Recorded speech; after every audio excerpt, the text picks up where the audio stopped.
suited. Just watch out, Shannon, if the hand comes out of the back of the TV to grab you around the knees. Okay. Thank you, everybody, and welcome along to our July meeting. With full attendance from councillors here tonight. Declaration of community interest from anybody having viewed tonight's agenda? All right, this is duly noted, thank you. 4.0 is confirmation of the minutes, 21st of June 2022. Mover, Councillor Nichols, and Deputy Mayor as a seconder, thank you. Is there any adjustments or conversation needed on regarding those minutes? Thank you. I shall put the motion for them to be accepted. All those in favour? Passed unanimously, thank you. 4.1 is confirmation of the special council meeting of the 28th of June 2022. Moving, thank you. Councillor Trenius and Councillor Jackson, thank you. Any requirements for discussion on these minutes at all? Thank you. I shall put those minutes for the 28th of June. All those in favour? Passed unanimously, thank you. 5.0 is the Mayor's report. I will move it. Please, Councillor Nichols and Councillor Reid, thank you. And invite any questions or comments regarding my appointments during the month. Councillor Mayor, you're meeting with Minister Yench, Chief of Staff, re-education and childcare issues. Could you enlighten us on that one, please? Yes, well, I requested that meeting through MLC Jane Howard, so we could discuss where some buildings were allocated in the school expansion for the possibility of a childcare unit, and because the new one's already at capacity, I thought it would be a slow drip. And because we don't have a lot of available land around, I was just touching base to see if we could activate that building location at the school, which originally was talked about being contracted to a private operator, to see if the benefit of the community. Obviously, if they started now, it'd still be a couple of year project to get something there, probably 3. So I haven't heard back, but was given a very fair hearing about that, the growth and the needs of Dr. Sperry School as well, and the possibility of how Denali may help on that. There was Anthony Reid, the Chief of Staff there, but he also had 2 other people that advise on education there as well, so they took a fair few notes, and I haven't heard back yet. Okay, thank you.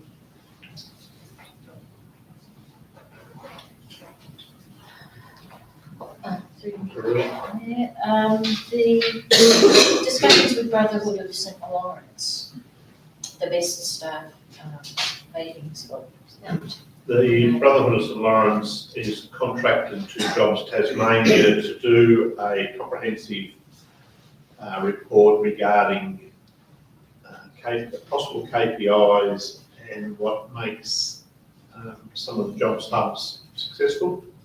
So we've, over the last 5 months, this is their 4th interview, I think it is, that they do with Emma, Andrew and myself, looking at, and they're becoming more and more in depth with their questioning and why ours is successful and why some of the others might need to do things differently or different in the area.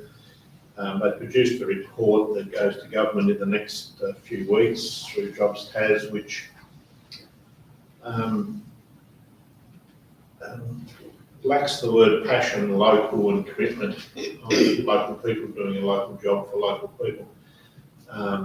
So it's an awkward between somebody writing a report that goes into government versus the passion of some very good people that we have working in the system. But it's interesting, and hopefully some good things will come out of their contract. UTAS are also part of it somewhere in the background, as well as a couple of different other organisations as well. With the Brotherhood, they've got 4 people that 5 questions from all different sort of perspectives at us. They usually go for about 2 hours, they're fairly intense sort of sessions. So they're doing that ongoing evaluation of the. Yes, ongoing evaluation, they meet with all the different job hubs Yep. on a regular basis. And each time you can see that their information and their level of understanding of regional areas is growing each time.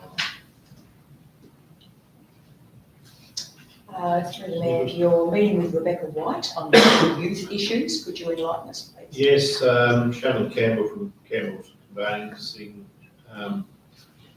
asked for that meeting through Rebecca's office. Andrew Hyde came along as well. Police inspector was unable to attend. Nathan was there, and there was a couple others as well. And it was just a general discussion about youth issues. A lot of the things that were raised had already been either done or being worked on, and there was very good intentions behind the meeting. But we also had to explain that you just couldn't put a CCTV on every single street corner, and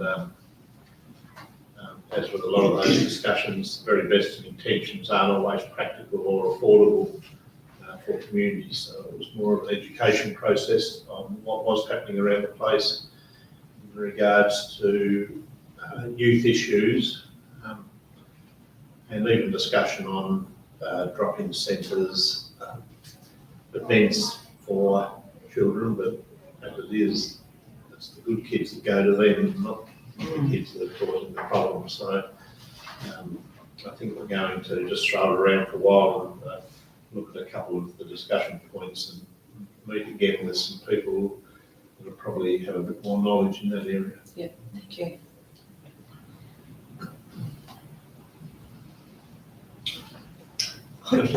More of a comment. The community discussion with Peter Kenyon at the Bowls Club that Councillor Reid and myself and you attended.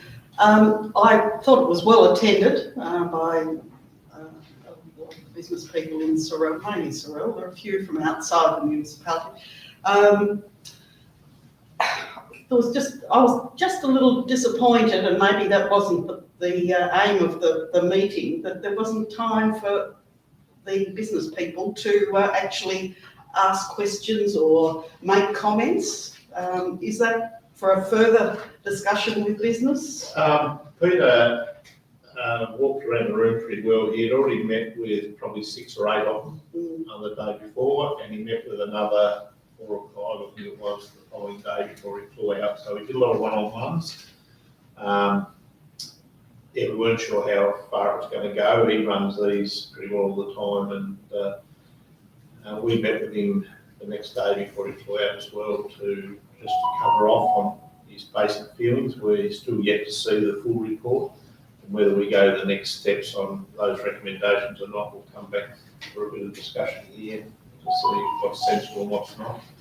But yes, we did have him on a limited thing because it's not cheap. But he had, I think, he ended up speaking to around 20 different businesses in the community on his time over here for those couple of days. We didn't want to make it too comprehensive because we're not sure how far it needs to go at this stage. But we'll find out in the next few weeks as his report comes back in. I suppose I'm hoping there might be another opportunity for those businesses to get together and have an open forum, because as far as a councillor, I would have liked to have heard some of the ideas and some of the things that they might put forward that we could perhaps help with, because it is going to be very much a council and the community and the business. I think that was the first time you've been on one of those meetings, but for 2 years now, at most of the meetings, we have been talking to the business houses, both door knocking as well as at each meeting raising the possible concerns, to waylay some of those concerns.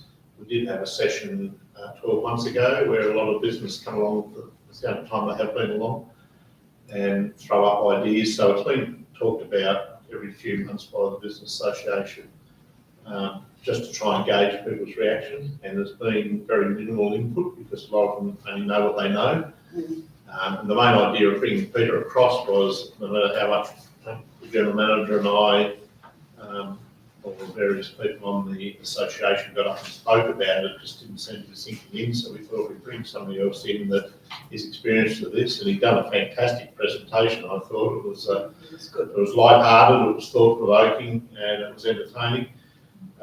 He's gone away to make his recommendations, and then whether we get him back or not, but certainly there'll be a lot more consultation taking part, and we've had conversations twice with Michael Larkin since some of that. And there's a lot more work to be done yet. Thank you. Councillor Jackson. Through you, Mayor. I guess given Dodge's very strong push for a female team next season, I noticed you had a meeting with Tom Cooper and Nick Street here, and I'm just wondering what the meeting about, obviously the stadium, but also more importantly the change rooms for Dodge's Ferry. Yes, we took it down to show them through them. Probably one of the best things they did, because they secured a grant for approximately $60,000. Yes. Plus the Figure the exact figure, it's somewhere around there. Yep. In the last couple of days of the financial year, a couple of little tidy up things, and I've got to congratulate the president and a couple of his members down there at Dodgers. They put forward a fairly detailed costing on alterations to the change rooms there, so that they could be used by different sports and male and female people. We're very sensible about what needs to happen, and the tradesmen down there certainly put their hand up big time to help out as well. So I think I'm pretty happy that it's ticked the box. Gave them the chance to also talk about a few other things they need with lighting and that.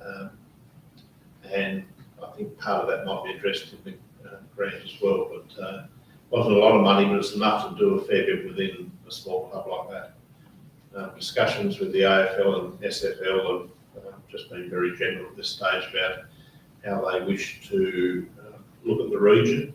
There's clubs wanting to rejoin various associations. There's other clubs that are struggling, other clubs that are dealing with a bit of success or strength at the moment. But the long-term thought pattern is on how you structure regions like the southeast or the south of the state to have pathways for juniors to come straight through to various senior sides of things, and the same with the women. At the moment, I think it's fair to say that all parts of Australian rules in the south is very fragmented, and the growth of women's football has certainly created some issues on how to deal with that growth properly and keep the strength of the clubs there for the SFL. So we've got quite a few more discussions to take place on that, because we're such a big catchment area for them. They've been really good in coming down, having just general discussions with us at this point. Thank you. All right, so there's nothing else on my report. I will put the motion to be accepted. All those in favour? Passed unanimously. Thank you. No supplementary items. At this point, 7.0 is workshops listed there. 8.0 departmental reports. Can I remove them separately? Thank you, and Councillor Nicholas. And you're going to have to give a barrage of questions to the general manager. So he's the only senior manager here, so I'm sure he'll answer all questions. Deputy Mayor. Through the chair, Robert, you met with Gary Bailey, read the Greater Hobart Metro Plan. Can you give a bit more information? Through me, that was the RACT. We're looking to pull together a submission, if you like, to go into the review of the Metro Plan, and we're seeking the views of particularly Brighton and Sorell as large contributors to the flow of traffic into the Metro, and the fact that we weren't part of the Metro Plan, as it were. We're considered adjunct councils, as the Mayor's mentioned a few times in the past. So there's a chance for me to beat our drum a little bit around some of the issues we're facing, particularly with Southern Tas regional land use strategy, and just the interrelationship between the Metro Plan, how it refers, is it factor of that, and also the separate settlement supply and demand study that we're doing with a number of the councils that surround the metro. So a bit of a fact-finding mission on behalf of Gary. Through the mayor. Further to that, and there's another point there regarding UTAS research. How's public transport factoring into that? Well, that's true. I mean, that too is part of it, but that particular research project of leases is more geared toward the experience for the users at the almost literally at the end of the line, or where there is no line. I need to make contact with her again as to what her final results are, but it's almost like Groundhog Day in that the RACT at where are we, 2022, probably 3 years ago, did a large body of work, advocacy work on transport issues in and out of the metro. So, and Gary was part of that as well. And that looked at the whole range of access and cost issues as well. So, at times I feel like we've progressed, but at the same token, we don't seem to get very far very quickly at times. But anyway.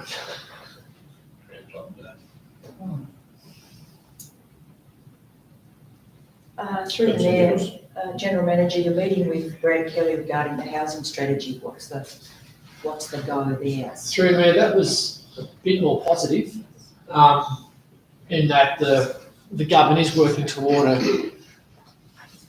a housing strategy, and Brad's, I can't leave his correct title, but he's effectively the project manager for the whole strategy. Very switched on young gent, and he was. I presumed it was more what had happened in the past around department going to council, seeing if they had any council land that could be made available for affordable housing or social housing, but it was nothing at all to that. It's actually the state developing a strategy, a new strategy, and also with that an action plan as well. So I can circulate any information I can get my hands on around that, but it was actually quite a positive meeting to hear that the government's taking it quite seriously and are looking to move on a range of recommendations actually will mean something. So he was impressive to listen to, Brad. Thank you.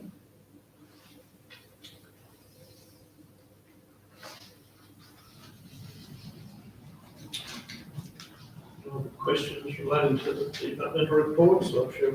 I was just going to say, we've got a couple of resignations, General Manager. Amy and Plummer. Yes, Simon. It happened in fairly quick succession. It was disappointing. They're both good operators, but Simon wanted to do something different, get back on the tools, as it were. And Amy was relocating back home to South Australia. So recruiting has started for the plumbing surveying role, for Simon's role, and we're still just considering our options with what to do with the works manager role. Mayor, on it's page 10, it's good to see the natural resource management report, a comprehensive list, and lots of collaboration in the process. So just a comment there, really, but good to see that happening. It is. He's a happy little fellow around the office here too. He's bundled energy.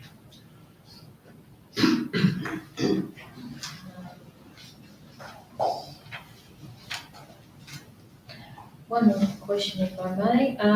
Page 22, there's reference to the sinkhole on Lewisham Scenic Drive. Just wondering if that work was a permanent solution, or if that's just making it good for the time being and more work to be done. Yeah, through me. I have to find out Councillor Reid, because I've spoken with the engineering manager about this only probably 2 weeks ago, and there's certainly, without being too So she's getting to the bottom of what the issue is, and it's not surprisingly more involved than what we hoped or thought.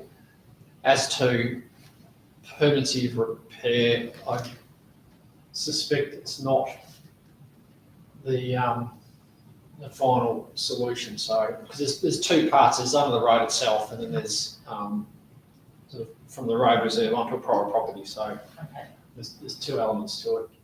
But I can find out what the council laws know. thank you.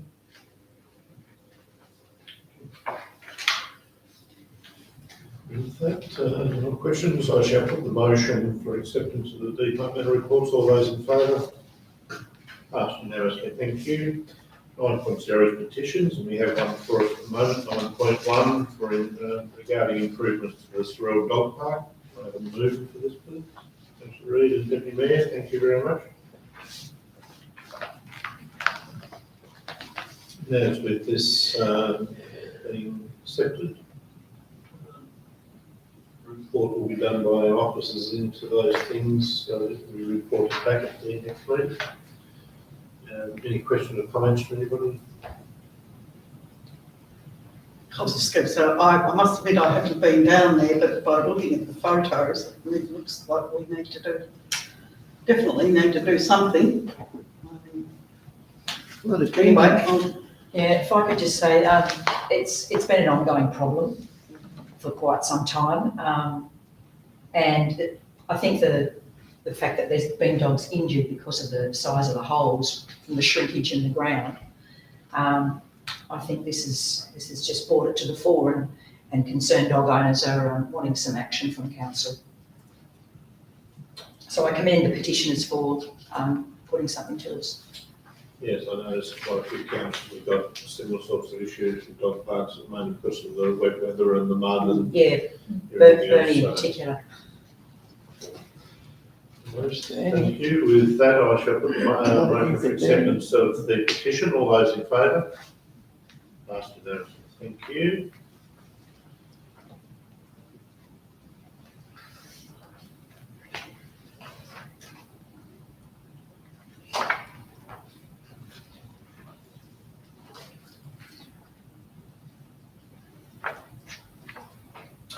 There's no land use planning at the moment, or governance, engineering, or HR, so we move into finance. Volume point one is the financial reports, June 2022. Move it, please. Thank you, Councillor Frenius. And invite any comments there? early days.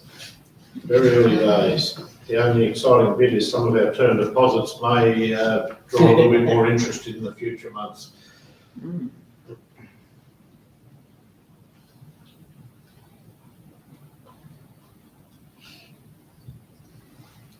That just seems to be working pretty efficiently around there at the moment with gaps, everybody's quiet, head down, but up working away when you walk past. Yeah, through me. I mean, there's a sort of a summary of the end of year position because we're on computers, right? Because obviously you've got to go through the end of year process, and that's in train. We're able to get a temp accountant. Unfortunately, he was left for a full-time role, so I was back to square one. It's disappointing. She was working out really, really good. So we'll reload.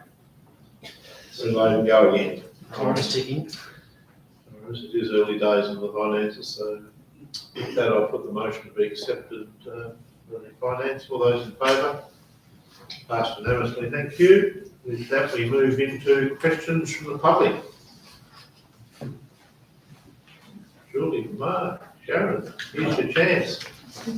Evening, folks. Mark McKelvey is my name. Just a question on Paulina Road. Any continuance going to be done on the widening of that soon, or is that in the back burner now?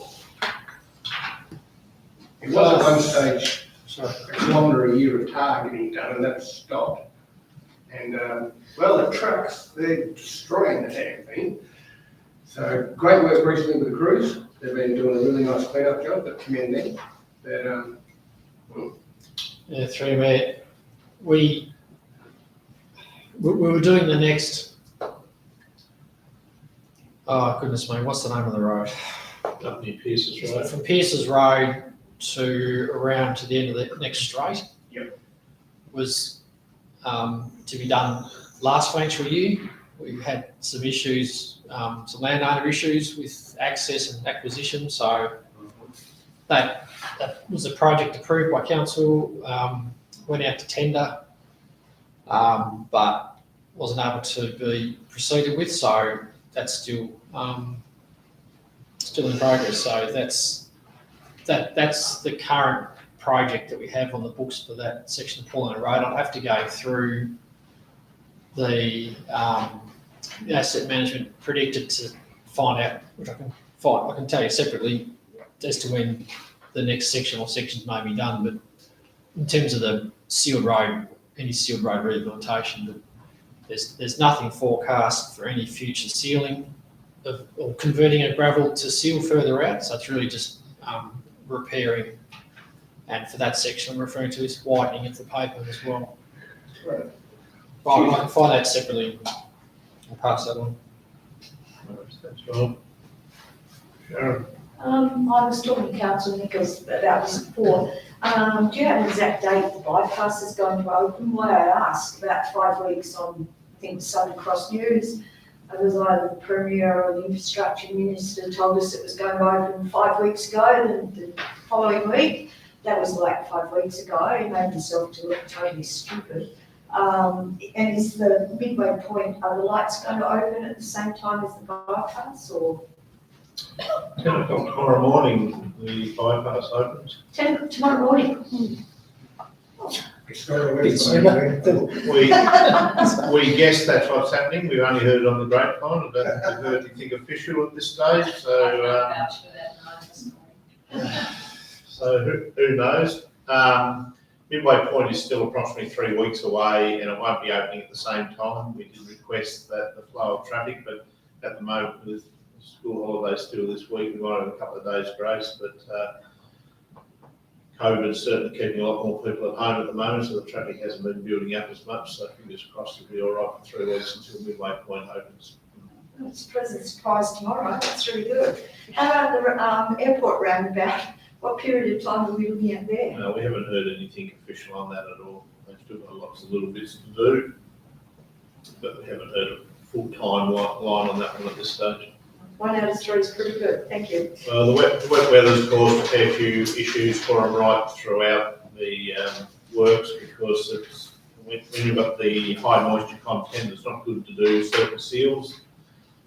So they've had to pick their gaps and everything, and that's cost a little bit of time. A few other minor issues. It's just this time of year it always floats out a little bit. So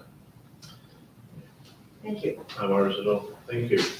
Wayne, you've come back in perfect timing, mate. Yes, yeah, Kerry, what I was wondering was the Pinner Bridge, one that's not working at the moment, the culvert, Shark Point, Shark Point, sorry. Shark Point Road Bridge, yes. Now, when you're going to repair it, what are you going to do with the pipes out of it? Don't know what's happening with the pipes out of it. In our report tonight, it does say that the work will start there in August.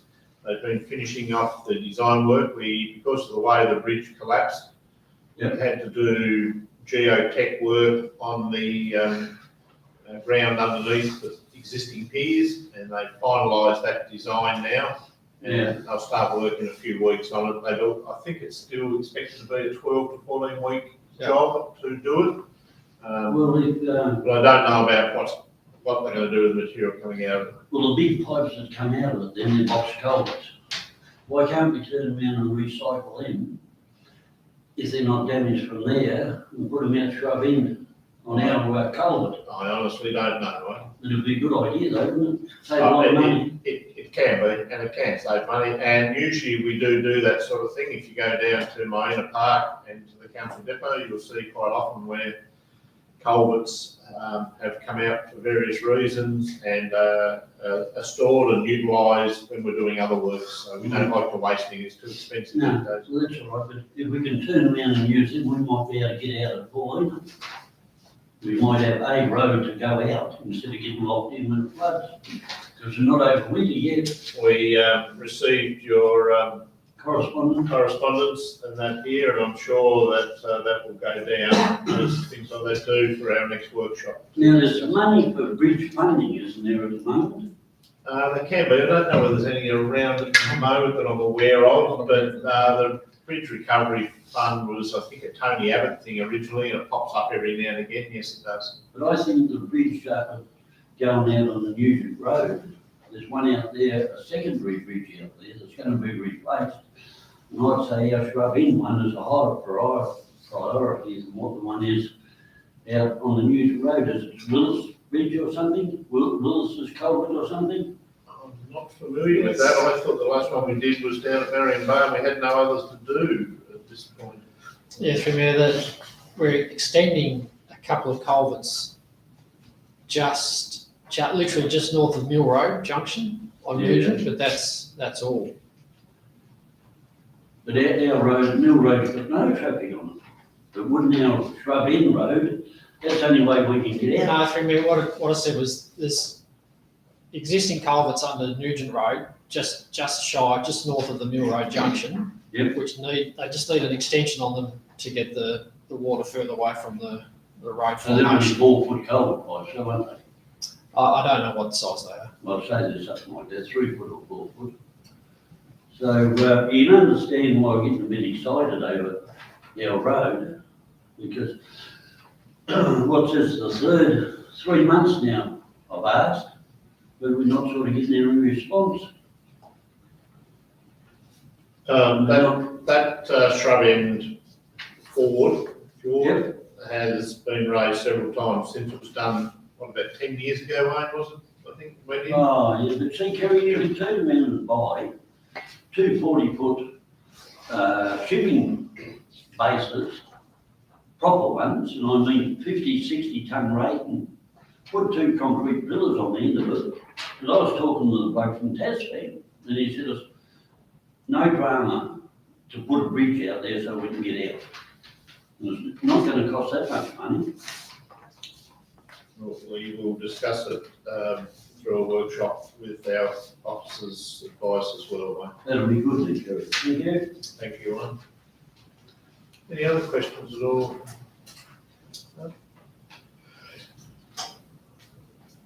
Thank you. We just need to move into close, so thank everybody for attendance and their questions, and Mark, we'll get back to you on your question there. Thank you very much. And thank you very much, and Sharon, thank you for speeding down the bypass.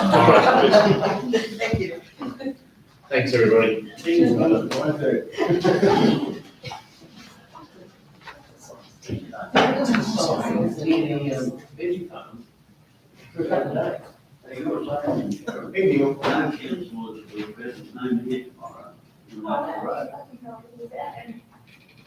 Julie was here